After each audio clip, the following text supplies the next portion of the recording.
11 of the most broken add-ons in Dead by Daylight. Mother-Daughter Ring. This is a great add-on, and in my opinion, Spirit's best. Though it used to have a faster movement speed, still, at 25%, it allows her to get around the map and get to high occupancy areas like generators. A great way to find survivors, but also a great way to hear running or injured survivors along the way. The only downfall to this add-on is, you no longer see scratch marks during the phase walk. Windstorm Blood.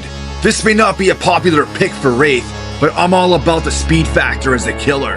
I know the popular choice for Wraith's best add-on is Silent Bell, but a 9% buff to movement speed with this add-on is so essential. Look at him fly around the map tracking down survivors. I find that is way more important than getting a jump scare on survivors. If anything, I would pair the two together. Plus, you get that add-on way more often in the Blood Web than you do with Silent Bell. I just like speed. I'm not so much for the jump scares, unless I'm using Michael Myers.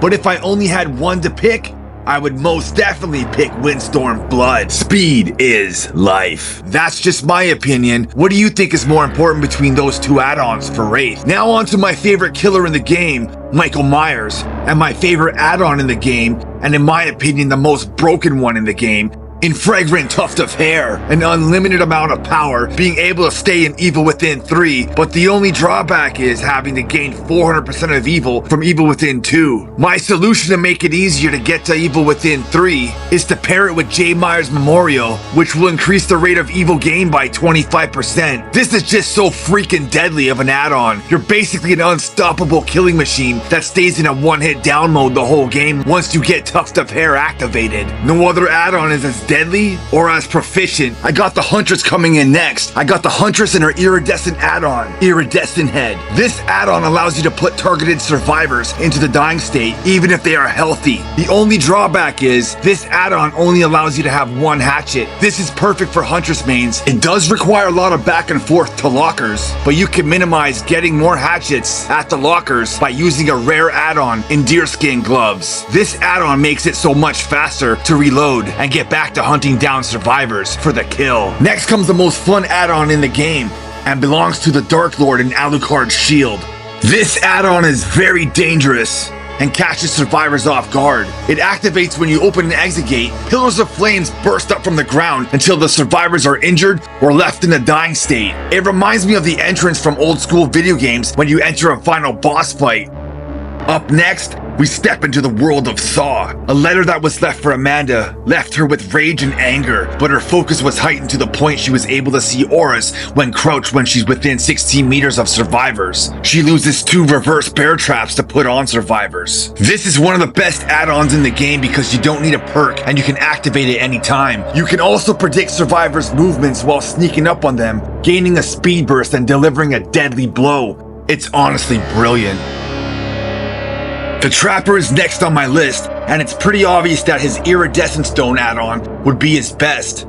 Since the Trapper is an early game setup killer, this add-on really helps with getting traps set up all throughout the map. That saves a lot of time. He can go hunting for survivors, and if he wants, he can place traps at more precise locations as he goes. Trapper doesn't have any real powers, so having this add-on is like having a partner going around setting up his traps for him while he goes and finds survivors. Sort of like how Nemesis has the zombies act like gen guards, stopping survivors from repairing them, or can stop survivors from healing. It's not much, but it's the best he's got.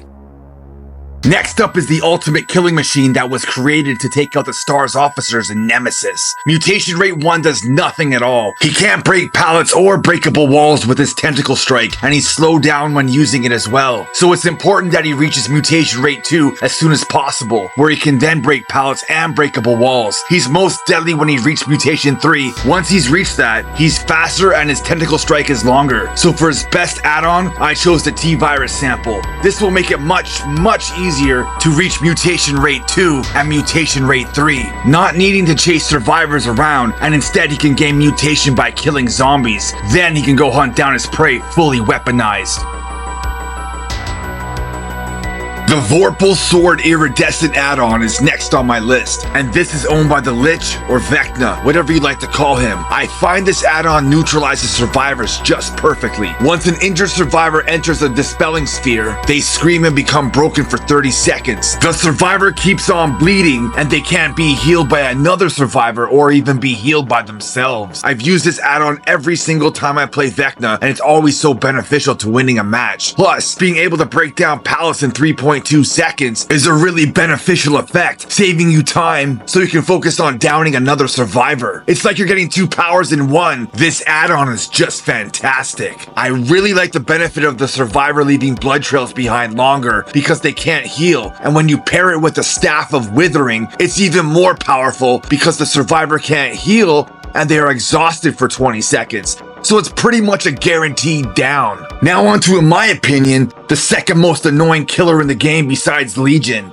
The Doctor. His best add-on I'm going with is the Iridescent King. This add-on messes with the mind of every gamer playing Survivor. You first off hear a distant illusionary terror radius, then you get a red stain while in chase, and it keeps going on after the chase ends for 6 seconds. But it's constant in Madness Tier 3. Broken pallets appear to be replaced, but are actually illusionary to survivors until they approach them. The duration of illusionary Doctor hallucinations is increased by 6 seconds, so that's a lot in one add-on. It's like having a bunch of perks jam-packed into one. So being able to use one add-on to do all of that, and then use the other add-on slot for, say, Calm Notes, you can extend the range to hit survivors even further to put them into madness, creating much more frustration. Then combining your perks that will just add to the frustration, keeping survivors in madness, wondering if you're around or if it's just them thinking you are. Now on to the last killer of the video, who a lot of people say is the best killer in the game, the Blight. And along with the Blight comes with what a lot of people also say is the best add-on in the game, which is Compound 33. The ability to increase the turn rate as well as the duration of a dash by 11%. Now, I don't play Blight ever, but I did to get some footage for this video, and let me tell you, it was extremely hard. Without that add-on, it was much harder to turn and much harder to get where I wanted to go because the dash ran out before I got where I wanted to be. But with this add-on, it made things a whole lot easier. That's gonna do it for this video. Thanks for watching.